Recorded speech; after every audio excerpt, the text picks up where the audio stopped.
Well, if you've warmed up, we're ready for lesson 4. This lesson is called Hands and Knees because that's where we'll be, on our hands and knees.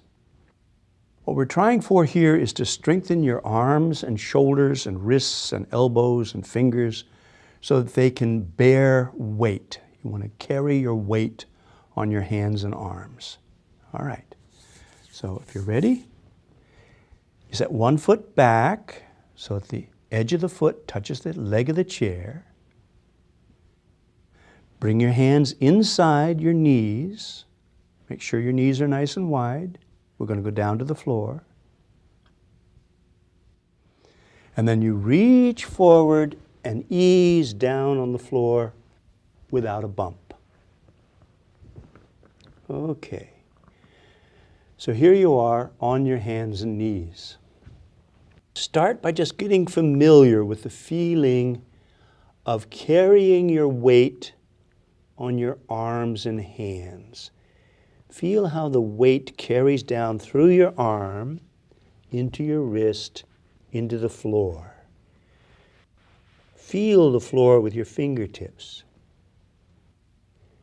Now shift your weight from side to side. Do you feel how the weight goes all on one arm and then all on the other arm? Just get used to that feeling of the weight being on your arms. Bend your elbows a little bit and feel how it's easier if your elbows are straight. When they're bent, it feels like you're going to go down. So see if you can get your elbows all the way straight. Okay, now we're going to do several hands and knees poses like this, and we're also going to intersperse it with another pose called child's pose. Child's pose looks like this. You sit back toward your heels and you let your arms be way out in front of you like this. You sit back as far as you can and then you put your head down to the floor. Here's how it looks.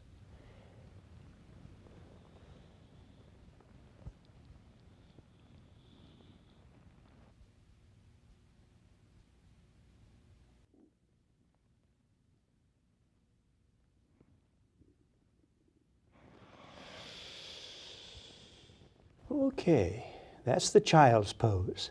You've seen children sleeping like that. Babies sleep like that. All right, so bearing your weight on your hands this way puts some strain on your wrist. Then you want to change the shape of your hand into a fist, which you punch right down into the ground. Try to send it straight down so that all the bones line up. The bones along the back of the hand here come straight up in here. You don't want your fist over like that or tilted over like that. Try to get it straight up and down.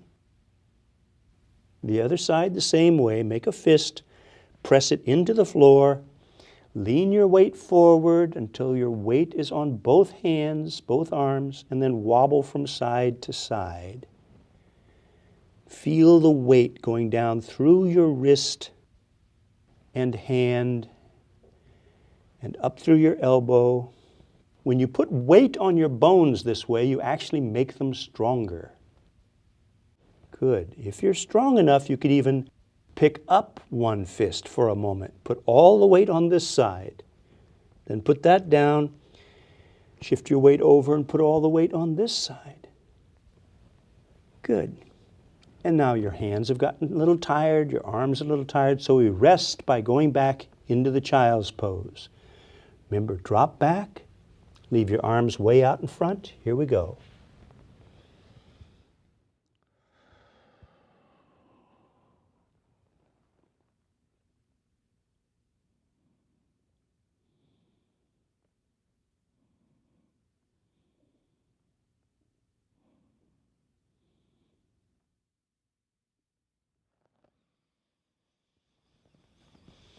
And then come on back up.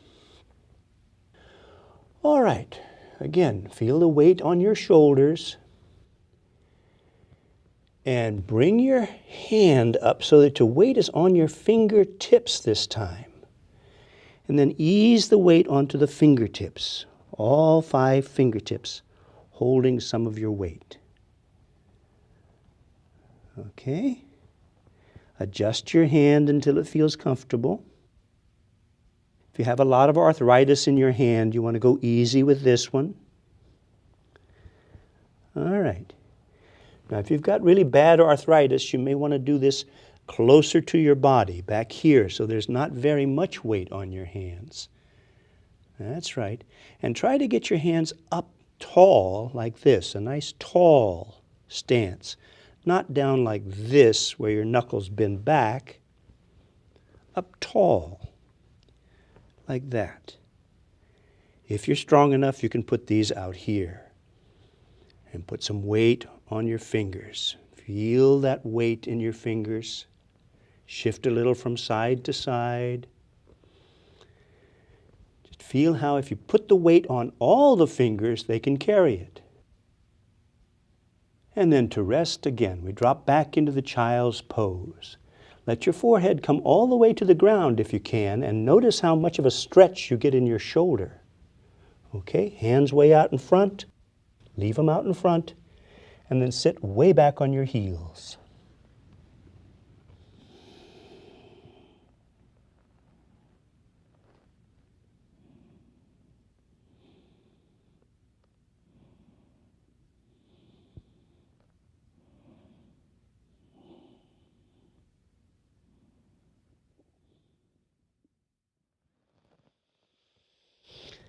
And come on back up. Okay, there's one more position with your hands I'd like you to try. Set your hands up into the fingertips again. Good. And now watch this hand here. See how I bend the fingers under until you get to this second knuckle. The thumb stays where it is. Let's go back, I'll show you that again. You're up here like this. And you leave the thumb where it is, you curl the fingers under until the knuckles reach the ground. This second knuckle, the monkey knuckle, and then you can put your weight on that. Turn that so you can see that from this side, right, around like this. Good. And again, you want to try to line the bones up so that they go straight up through the arm. The end of the bone, on the end of the bone, on the end of the bone. Nice, strong stance with that. Let the bones carry your weight. Sort of like shooting pool. There's kind of a little pool shooter's hand here. The thumb back toward you. Again, weight shifting from side to side. If you don't feel strong enough, put your hands back here so you can feel that weight. Gradually you'll move out farther and farther until you're really quite strong and quite flexible in your shoulders, elbows, wrists. That's what you want. Okay. Now set your hands flat again and let's do the child's pose one more time. Last time, sit all the way back and really let yourself sink down into it. And go to sleep for a little while, pretend to.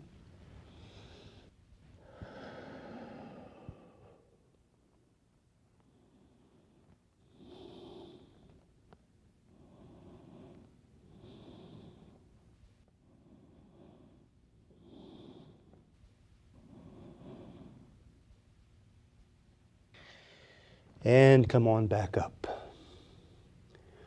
Okay, the next thing I'd like you to try is a move where you're going to pick up one of your knees and cross it across your body and sit down on your hip. Okay? I'll do that to both sides so you can see what it looks like. The knee picks up. See how it's off the ground? It crosses over your body. And then you ease yourself down so you're sitting on one hip, like so. Okay, let me go back and I'll show you how to do that the other side. All right, you can do it both ways. Now I'm going to pick up the other knee. It's loose, it's free. I cross across the body like this, and I turn and sit down on my hip. Now this arm has to be pretty strong because it's carrying all of my weight right now. If you can, get that arm straight. Some of you won't be able to do that right at first. The arm will be out here, and that's about the best you can do. That's okay. Gradually work it back towards you until you can sit up nice and straight like this. Good. Good stretch through here. Okay. Good. So you're sitting on your hip. Before we go any farther, I want to show you something. I want you to ease down this way. Put your elbow on the ground and the other elbow on the ground so that your hands are right together. You could even fold them. Good. Okay? Now then, rock along the line of your hands, forward and back. Feel that kind of rocking. It's really this that's rocking back here. You're rocking over your hip. You're rocking over your hip like this. Your hands are around here to kind of support you, and you're rocking, rocking, rocking. Good. This will help to loosen up that place at the bottom of your spine. It's very tight with a lot of people with Parkinson's. They feel a lot of tension right back here. But this little rocking here like this, forward and back, that helps to loosen it. Okay. Now then, prop yourself up.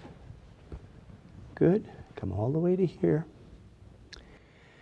And now let's get up to your knees. I told you before I would show you another way to get to your knees.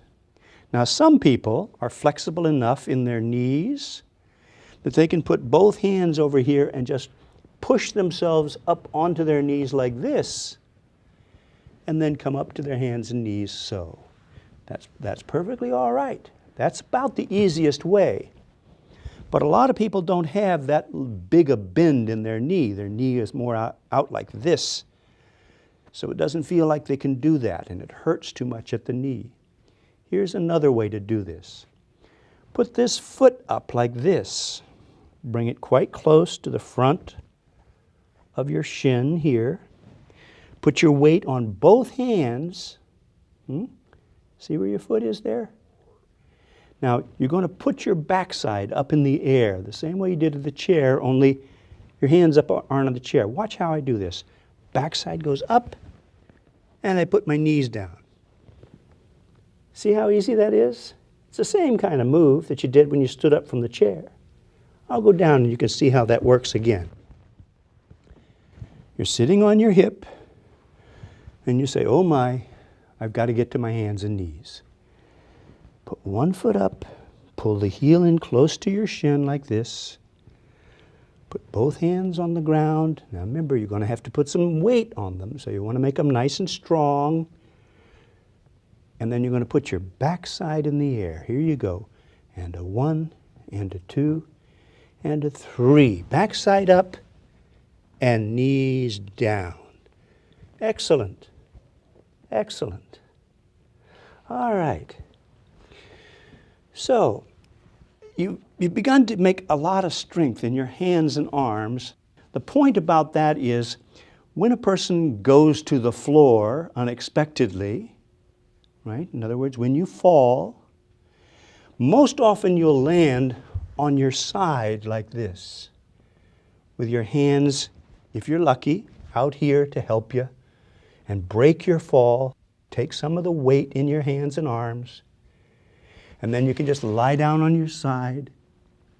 You've done this one before, haven't you? Your head goes on your arm if you can.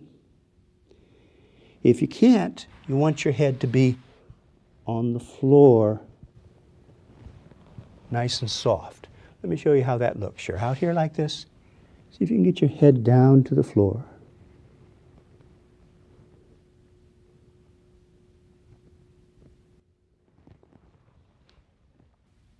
Okay. Now then, for the rest of the lesson, I want to deal with crawling and scooting.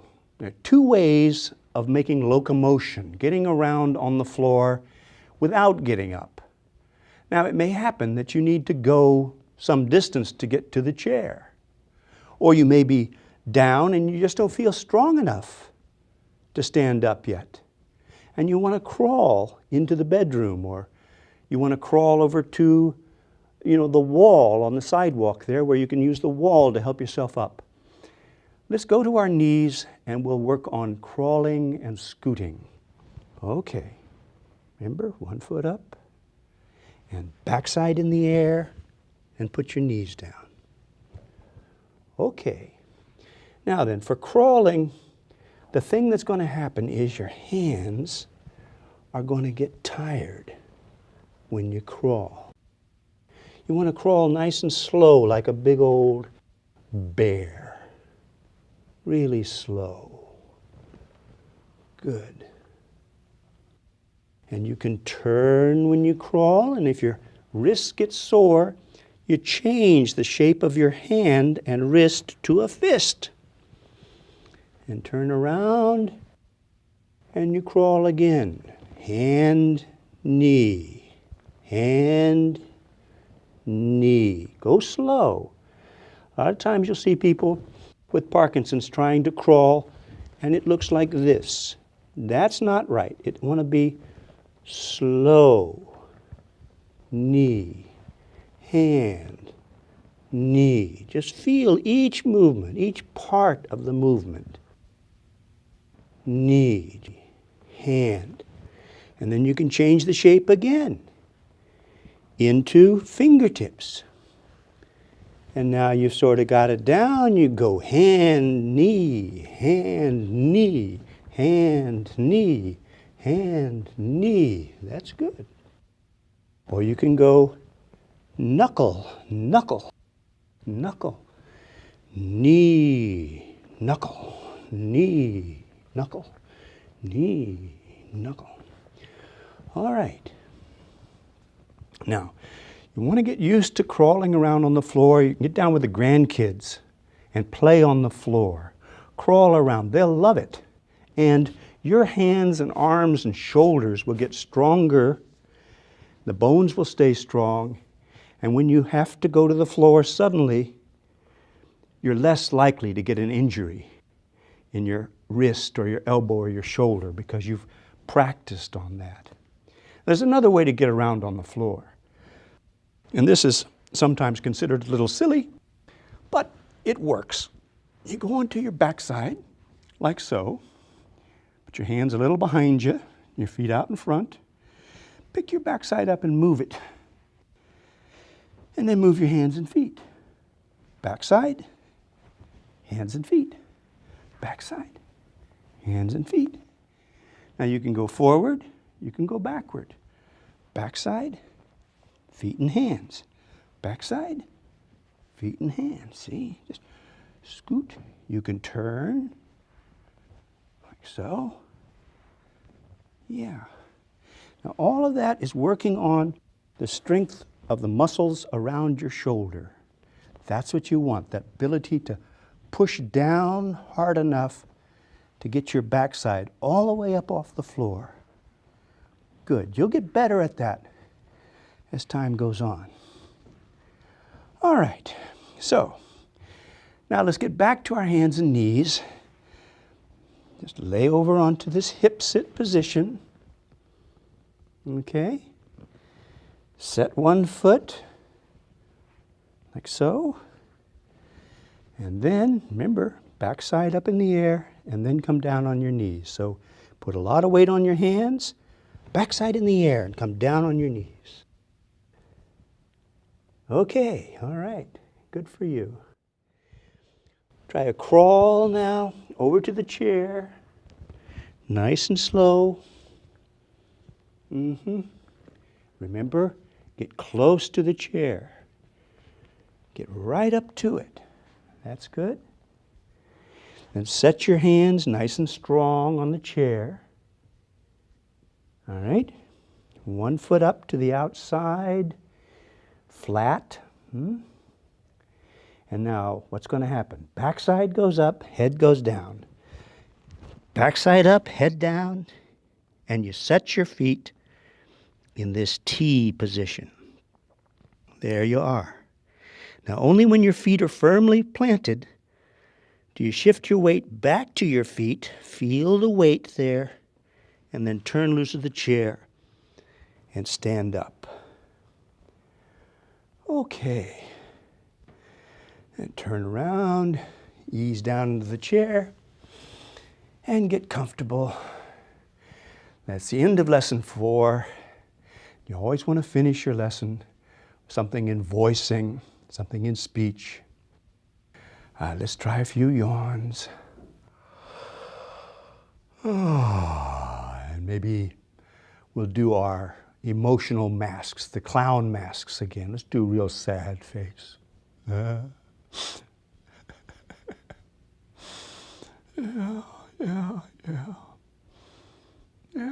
Happy face. You go on. You can do some more. Oh.